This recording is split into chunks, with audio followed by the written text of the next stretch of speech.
السلام علیکم درنو دوستانو ورونو عبدالله رودوال صاحب را سره دی او یو خپل غونډې شعر جوړ کړی دی د خیبر ځوانانو ته. عبدالله صاحب سلامونه ملګرو، هیله ده چې روغ به یاستئ.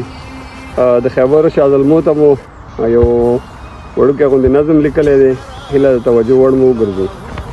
د زړونو رهبر مخکې دی، تر شا یې دی لښکر په خاوره د خیبر، راوړي د ازادۍ زیری همدغه اکتوبر په خاوره د خیبر. د لوی افغان ناره ده، پناه نه ده ښکاره ده، دښمن ته خطره ده.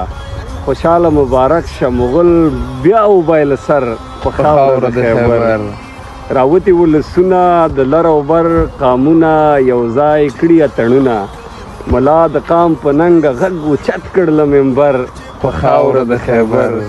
بچي د ابدالیو نرانیو میړنیو بازانیو ازمریو، په مینه د وطن کې قبلو هر یو خطر په خاوره د خیبر.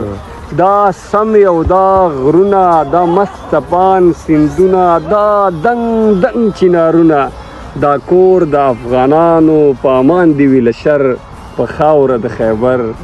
رودواله لږ همت دی، په مور خاوره غیرت دی، مورال زمونږ اوچت دی، دښمن مو لاهو کړی دی د هند په سمندر په خاوره د خیبر په خاوره د خیبر.